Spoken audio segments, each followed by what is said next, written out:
Hello friends, welcome to suggestive education. Suggestive এডুকেশনে সকলকে স্বাগত জানাই। ইন্ডিয়ান হিস্ট্রি লুসেন্টের আমরা যে বাংলা ভার্সন পড়ছিলাম তার আজকে 6 নম্বর ভিডিও, এবং এর আগের ভিডিও অর্থাৎ 5 নম্বর ভিডিওতে আমরা এখান থেকে শেষ করেছিলাম। অর্থাৎ আমরা বলেছিলাম যে আলেকজান্দ্রীয় যুগের গ্রিক লেখকদের নাম থেকে শুরু করব, ঠিক আছে? তো চলো আমরা পড়ি। তো আলেকজান্দ্রীয় যুগের গ্রিক লেখকদের নাম হচ্ছে নিয়ারকাস, অনিসিক্রিটাস ও অ্যারিস্টোবুলাস। তো আমরা প্রথমে নিয়ারকাস সম্বন্ধে জানব। নিয়ারকাস ছিলেন আলেকজান্ডার দ্য গ্রেটের সহপাঠী অর্থাৎ ক্লাসমেট ও নৌবহরের অ্যাডমিরাল। তাকে আলেকজান্ডার পাঠান সিন্ধু নদ থেকে পারস্য উপসাগর পর্যন্ত উপকূলীয় অঞ্চল আবিষ্কারের জন্য। তার মূল বইটি হারিয়ে গেছে, কিন্তু পরবর্তীকালের লেখক যেমন স্ট্রাবো, অ্যারিয়ান ইত্যাদি তার বই থেকে উদ্ধৃতি দিয়েছেন। তারপর হচ্ছে অনিসিক্রিটাস। ইনি ছিলেন আলেকজান্ডার দ্য গ্রেটের নৌবাহিনীর নৌ অধিনায়ক। তিনি নিয়ারকাস ও আলেকজান্ডার দ্য গ্রেটের অভিযানে অংশগ্রহণ করেন। তিনি ভারত সম্পর্কে একটি বই লেখেন। তিনি আলেকজান্ডার দ্য গ্রেটের জীবনীও লেখেন। এখানে এটুকুই এভাবে লুসেন্টে দেওয়া আছে, আমি এইভাবে নিয়ে এসেছি। খুব একটা ইনফরমেশন এগুলোতে নেই, আর এগুলো এতটা পরীক্ষায়ও আসছে না, ঠিক আছে? তারপরে হচ্ছে অ্যারিস্টোবুলাস। অ্যারিস্টোবুলাস ছিলেন একজন ভূগোলবিদ। আলেকজান্ডার তাকে কিছু দায়িত্ব দেন। তিনি হিস্ট্রি অফ ওয়ার নামে বইয়ে তার অভিজ্ঞতা লিপিবদ্ধ করেন। এখানে একটা বইয়ের নাম রয়েছে, অবশ্যই এটা মনে রাখতে হবে। অ্যারিস্টোবুলাস হিস্ট্রি অফ ওয়ার নামে বইয়ে তার অভিজ্ঞতা লিপিবদ্ধ করেন।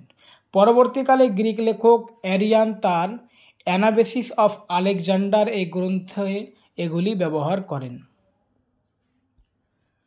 তারপর দেখো পোস্ট আলেকজান্ড্রিয়ান সময়ের গ্রিক লেখকদের নাম।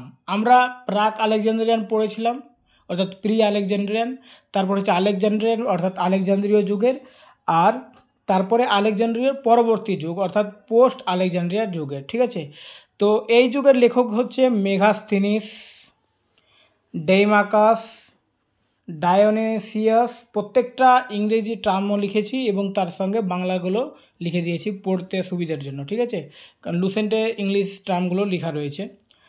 তারপর হচ্ছে প্যাট্রোক্লেস, টিমোস্থেনিস, তারপর হচ্ছে এলিয়ান, ডিওডোরাস, স্ট্রাবো, প্লুটার্ক। অন্যান্যদের মধ্যে গ্রিক লেখক হচ্ছে পেরিপ্লাস, অ্যারিয়ান এবং কসমোস, ঠিক আছে? তো কসমোস, ইন্ডিকো, প্লিউ, স্টেস, তো এগুলো এতটা জানা দরকার নেই। এখানকার মধ্যে সবথেকে বিখ্যাত যিনি লেখক যার বারবার পরীক্ষা আসে সেটা হচ্ছে মেগাস্থিনিস, ঠিক আছে? তো আমরা প্রথমে মেগাস্থিনিসটা পড়ব। মেগাস্থিনিস 302 খ্রিস্টপূর্ব থেকে 290 খ্রিস্টপূর্ব এই টাইম পিরিয়ড তার দেওয়া রয়েছে। ছিলেন গ্রিক রাষ্ট্রদূত। তো মেগাস্থিনিস ছিলেন একজন গ্রিক রাষ্ট্রদূত যিনি সেলুকাস নিকেটরের পক্ষ থেকে, অর্থাৎ মেগাস্থিনিসকে পাঠিয়েছিলেন কে? সেলুকাস নিকেটর। পারস্য, ইরান ও ব্যাবিলন থেকে চন্দ্রগুপ্ত মৌর্যের দরবারে আসেন। তো সেলুকাস নিকেটরের দূত হিসেবে, রাষ্ট্রদূত হিসেবে মেগাস্থিনিস ভারতে চন্দ্রগুপ্ত মৌর্যের দরবারে এসেছিলেন। তিনি মৌর্য রাজবংশের প্রতিষ্ঠাতা চন্দ্রগুপ্ত মৌর্যের দরবারে 4 বছর কাটান। এখানে একটা ইনফরমেশন কি রয়েছে যে মৌর্য রাজবংশের প্রতিষ্ঠাতাকে চন্দ্রগুপ্ত মৌর্য। তো মেগাস্থিনিস চন্দ্রগুপ্ত মৌর্যের দরবারে কত বছর কাটান? 4 বছর কাটান। এখানে কিন্তু বাংলা পড়ে আবার গুলোবে না যে এখানে তিনি মৌর্য রাজবংশের প্রতিষ্ঠাতা বলতে, এখানে তিনি বলতে মেগাস্থিনিস, কিন্তু মৌর্য রাজবংশের প্রতিষ্ঠাতা চন্দ্রগুপ্ত মৌর্য, ঠিক আছে? তিনি ইন্ডিকা নামক একটি গ্রন্থ লেখেন। কে লেখেন? মেগাস্থিনিস। অনেকবার পরীক্ষা এসেছে যে ইন্ডিকা কে লেখেন? মেগাস্থিনিস। মূল বইটি হারিয়ে গিয়েছে। পরবর্তীকালে স্ট্রাবো, ডিওডোরাস, প্লিনিটা রোমান লেখক, তারপরে এরিয়ান প্রমুখ তার লেখা থেকে উদ্ধৃত দেন। ইন্ডিকা গ্রন্থে সংগৃহীত তথ্যসমূহ মেগাস্থিনিস নিজেই ব্যক্ত করেন বা তিনি সেগুলো অন্যের কাছ থেকে শুনেছেন। মানে তিনি তো ভারতে এসেছিলেন, কিছু নিজে দেখেছেন, কিছু অন্যের কথা শুনেছেন, এগুলো সব ইন্ডিকা গ্রন্থে লিখে রেখেছেন। তো ইন্ডিকা গ্রন্থে উল্লেখিত বিষয়ের মধ্যে রয়েছে তো তিনি কী বিষয় ভারত সম্বন্ধে তার গ্রন্থে লিখেছেন, এখানে 7টা টোটাল বিষয় দেওয়া রয়েছে। এই বিষয়গুলোও কিন্তু পরীক্ষায় আসে। কী বিষয় লিখেছেন? তিনি দেশের ভৌগোলিক বৈশিষ্ট্য সম্বন্ধে লিখেছেন, দেশের প্রাকৃতিক সম্পদ সম্বন্ধে লিখেছেন, চন্দ্রগুপ্ত মৌর্যের দরবার সম্বন্ধে লিখেছেন, ভারতের জনসংখ্যা কেমন ছিল তিনি লিখেছেন, ভারতের দাস প্রথার অনুপস্থিতি, এই পয়েন্টটা অনেকবার পরীক্ষায় আসে। ঠিক আছে, যে ভারতে যে দাস প্রথা ছিল না সেই কথাটা মেগাস্তিনিস তার ইন্ডিকা গ্রন্থে লিখেছেন। ভারতের 7টি জাতি সম্বন্ধে অর্থাৎ কাস্ট সিস্টেমের সম্বন্ধে তিনি লিখেছেন। ভারতের বিরল প্রাণী ও উদ্ভিদ, ভারতে গ্রিকদের প্রভাব এবং হেরিক্লেসের প্রভাব তিনি সেখানে লিখেছেন। ঠিক আছে, বিদ্বানরা মেগাস্তিনিসের বর্ণনার সত্যতা নিয়ে একমত নন। বর্তমান জ্ঞানের ভিত্তিতে বলা যায় তিনি যা দেখেছেন তার সঙ্গে যা শুনেছেন সেটিও মিশিয়েছেন। ইন্ডিকা ছিল প্রথম বই যেটি ইউরোপে ভারত সম্পর্কে ধারণা দেয়। মেগাস্তিনিস হলেন প্রথম বিদেশি যিনি ভারতীয় ইতিহাসে উল্লেখযোগ্য। খুব ইম্পর্টেন্ট এটা। তারপরে মেগাস্তিনিস হলো আমাদের, এরপরে দ্বিতীয় লেখক হচ্ছেন ডেইমাকাস। তো ডেইমাকাস ছিলেন একজন গ্রিক রাষ্ট্রদূত যিনি অ্যান্টিওকাস I সিরিয়ার রাজা তাকে পাঠান মৌর্য সম্রাট বিন্দুসারের দরবারে। তো বিন্দুসারের দরবারে কে এসেছিলেন? ডেইমাকাস। বিন্দুসার এই চন্দ্রগুপ্ত মৌর্যের ছেলে। ঠিক আছে, তার মূল রচনা হারিয়ে গেছে, তবে কিছু লেখক তার তথ্য উদ্ধৃত করেছেন। তারপর হচ্ছে ডায়োনেসিয়াস। ইনি ছিলেন গ্রিক রাষ্ট্রদূত যাকে যিনি ফিলাডেলফিয়া টলেমি II এর রাজার দ্বারা বিন্দুসারের দরবারে পাঠানো হন। আচ্ছা, তার মূল রচনা হারিয়ে গেলেও পরে গ্রিক লেখকদের বইয়ে তার উদ্ধৃত রয়েছে, তথ্য উদ্ধৃত রয়েছে। তো এই ডায়োনেসিয়াস কার দরবারে? বিন্দুসারের দরবারে এসেছিলেন এবং কে পাঠিয়েছিলেন? Ptolemy II। তারপরে হচ্ছে প্যাট্রোক্লেস। 250 খ্রিস্টপূর্ব ছিলেন গ্রিক গভর্নর যিনি ক্যাসপিয়ান সাগর এবং ইন্ডাস নদী অর্থাৎ সিন্ধু নদীর মধ্যে অঞ্চলের শাসনকর্তা ছিলেন। তিনি সেলুকাস ও অ্যান্টিওকাস I এর অধীনে ভারত এবং অন্যান্য দেশ সম্পর্কে লিখেছেন। তারপরে একজন হচ্ছেন টিমোস্থেনিস। ইনি ছিলেন ফিলাডেলফিয়া টলেমি II এর নৌবাহিনীর প্রধান। তারপর হচ্ছে এলিয়ান, 100 খ্রিস্টপূর্ব, ছিলেন একজন গ্রিক ইতিহাসবিদ। তার বই এ কালেকশন অফ মিসলেনিয়াস হিস্ট্রিতে নর্থ ওয়েস্ট প্রভিন্সের বর্ণনা রয়েছে। তারপর হচ্ছে ডিওডোরাস, মৃত্যু খ্রিস্টপূর্ব 36, ছিলেন বিখ্যাত গ্রিক ইতিহাসবিদ। তিনি বিবলিওথেকা হিস্টোরিকা এই বইটা লেখেন এবং মেগাস্তিনিসের বর্ণনার ভিত্তিতে ভারত সম্পর্কে লেখেন। তারপরে স্ট্রাবো, 64 খ্রিস্টপূর্ব থেকে 19 খ্রিস্টাব্দ পর্যন্ত, ছিলেন একজন গ্রিক ইতিহাসবিদ ও ভূগোলবিদ। তার বই জিওগ্রাফিয়া, ইতিহাস ও ভূগোল গুরুত্বপূর্ণ স্থান দখল করে আছে।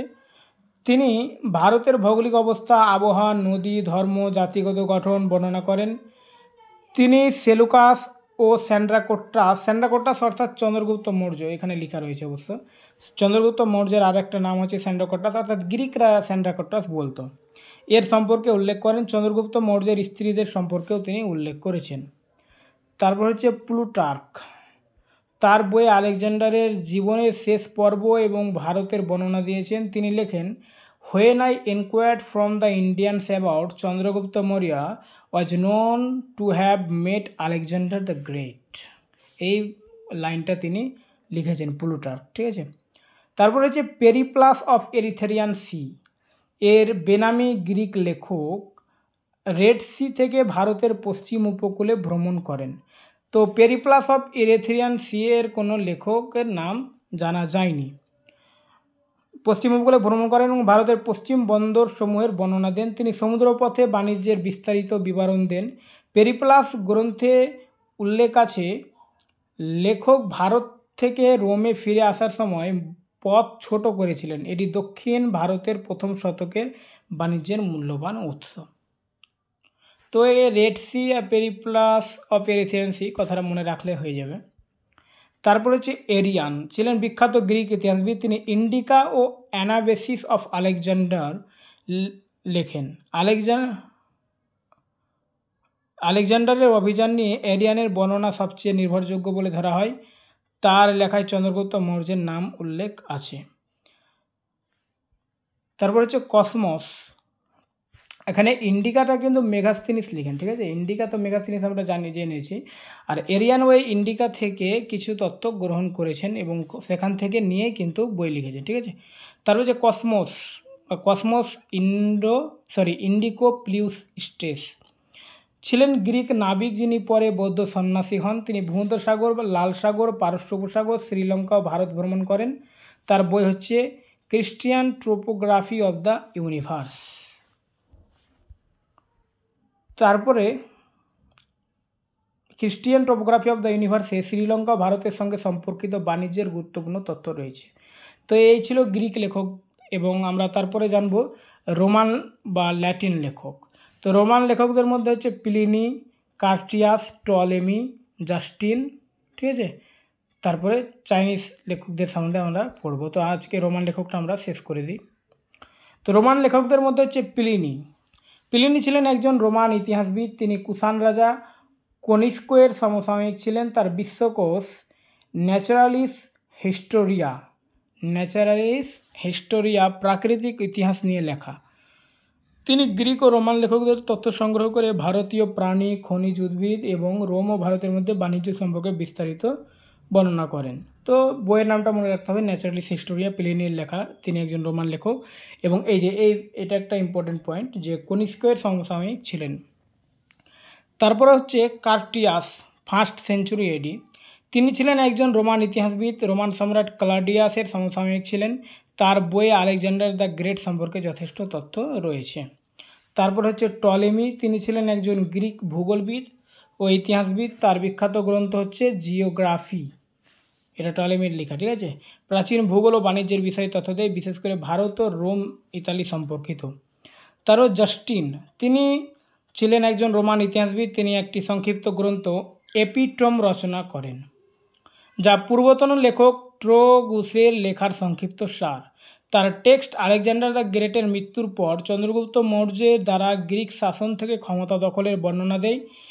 India after the death of Alexander had shaken off as it were the yoke of servitude from its neck and put his governors to death. The author of its liberation was স্যান্ড্রাকোট্টাস অর্থাৎ চন্দ্রগুপ্ত মৌর্য, ঠিক আছে। তো এই কথাগুলো তিনি লিখেছেন। এখানে স্যান্ড্রাকোট্টাস বলতে চন্দ্রগুপ্ত মৌর্যের কথা বলা হয়েছে। তো এই ছিল রোমান লেখক। এরপর আমরা পরের ভিডিওতে পড়ব চীনা লেখক বা চাইনিজ রাইটারদের সম্বন্ধে, ওকে। তারপরে তাইবেতিয়ান অর্থাৎ তিব্বতীয় লেখকদের সম্বন্ধে পড়ব।